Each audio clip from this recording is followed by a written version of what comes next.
Hello friends, joint family Chowdhury পরিবারে তোমাদের সবাইকে স্বাগত জানাচ্ছি। আর সকাল সকাল লুচি আর চা দিয়ে স্টার্ট করে দিলাম আমার ব্লগটা। বাঙালিদের প্রসিদ্ধ খাবার লুচি, ঘুগনি, লুচি, আলুর দম এসব নেই। কালকে মাংস হয়েছিল, মাংস ছিল, ছেলেরা খাচ্ছে আর আমরা চা দিয়ে খাচ্ছি। তার নতুন বছরের অনেক অনেক শুভেচ্ছা। আর জয়েন্ট ফ্যামিলি চৌধুরী পরিবারে তোমাদের সবাইকে স্বাগত জানাচ্ছি। আর আজকের ব্লগটা শুরু করে দিচ্ছি। এটা যাবে একদিন পর, 3 তারিখ যাবে। যাই হোক, নতুন বছরে সবাইকে অনেক অনেক শুভেচ্ছা জানাচ্ছি। তা আমি সকাল সকাল পুজো দিয়ে এসেছি, একদম গরম গরম চা পুরি খেয়ে নিই, মাথাটা একদম ফ্রেশ করে নিই, তারপর ব্লগ শুরু করব। আর নতুন বছরে সবার জন্য রইল অনেক অনেক ভালোবাসা। আর সবাই যেন ভালো থাকো, সুস্থ থাকো, এটাই কামনা করছি। আর এই যে আমার মেজো যাও এসে গেছে, সকালবেলা রৌদ্রে বসে বসে আমরা টিফিন করি। আর আজকে দেখাবো ফুলবাগান, আমাদের ফুলবাগানগুলো দেখো। ফুলবাগানগুলো আমার মেজো যা মানে যত্ন করছে, গাছের থেকে ফুল বড় হয়ে গেছে, একদম পড়ে পড়ে যাচ্ছে, খুব যত্ন করে রাখে। আর প্রত্যেকটা ফুল মানে এত সুন্দর হয়েছে। আর এটা হলো পিঙ্ক সাদা, এই ফুলটা প্রচুর হয়েছে, আরও প্রচুর পরিশ্রম করে। আর সব থেকে ভালো লাগছে আমার আর কি, বিশেষ করে সাদা রঙের চন্দ্রমল্লিকাটা খুব সুন্দর হয়েছে ফুলগুলো। কিন্তু এই বেগুনি কালারের ফুলগুলো বেশি ফুটেছে গাছে, মানে পাতাই দেখা যাচ্ছে না, এত সুন্দর। তো এটার পিছনে অনেক পরিশ্রম আছে অবশ্য এটা হওয়ার জন্য।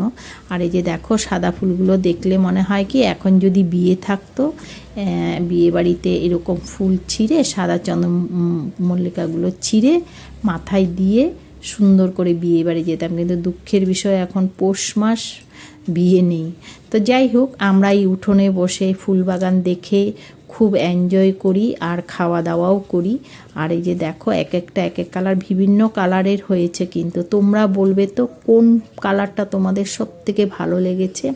আর গাছগুলোতে কি হয়েছে বলো তো, মানে এত ফুল ফুটেছে না, সব গাছগুলো মানে উপচে পড়ছে একদম, গাছে আর ভার সইতে পারছে না। এই যে দেখো, তো এগুলোর পিছনে অনেক পরিশ্রম করতে হয় অবশ্য, এতগুলো ফুল আসার জন্য, এক একটা গাছে এতগুলো ফুল আসার জন্য। কারণ একটু বড় হওয়ার পরেই গাছগুলোতে ভীষণ পোকা হয়ে যায়, কালো কালো পোকা হয়, এগুলোতে ওষুধ দিতে হয়, তারপরে আবার সার দিতে হয় কয়দিন পর পর। তোমার সর্ষের খোল এগুলো দেয়, তারপরে বাদাম, তারপরে তোমার বাড়ির যত সবজি আছে সেগুলো পচিয়ে সার করে তারপরে দেওয়া হয়, তারপর তোমার গোবর সার দেওয়া হয়। যে দেখো এই গাছটাতে প্রচুর প্রচুর চন্দ্রমল্লিকা, মানে এত সুন্দর লাগে না, মানে আমাদের উঠোনটাতে বসলে সত্যি একদম মনটা ভালো হয়ে যায়। আর এটা হচ্ছে যে লাল রঙের চন্দ্রমল্লিকা, দেখো মনে হয় যেন এগুলো বিক্রি করলে অনেক টাকা পাওয়া যেত। কিন্তু তো যাই হোক, এগুলো বিক্রির জন্য না, আমাদের ঠাকুরকে দেই আর আমরা উপভোগ করি। আর একটা এটা হচ্ছে কাগজি ফুল বলে, অনেকে তো এটার কি নাম বলে জানি না, আমরা তো এখানে কাগজি ফুলেই বলি। তো এটাও বেশ পাতা দেখা যাচ্ছে না, সব ফুলগুলোই ফুটেছে। তো এই ফুলটা নাকি ঠাকুরের পায়ে লাগে না, এটা অবশ্য আমরা দিই না, এইটুকুনি জানি।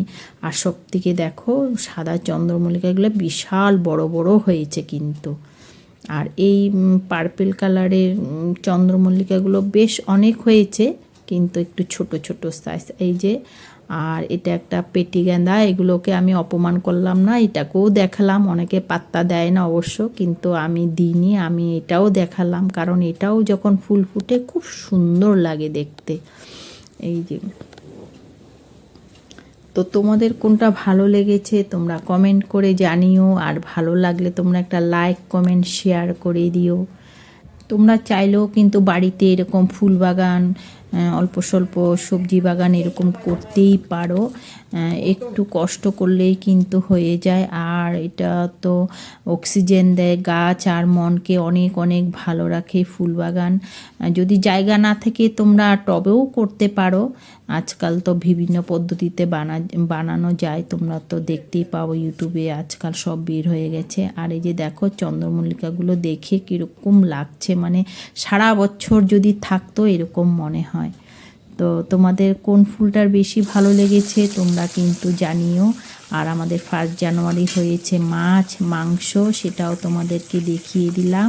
আর নতুন বছরে সবাই ভালো থাকুক এটাই কামনা করি। তো আজকের জন্য এখানে টাটা।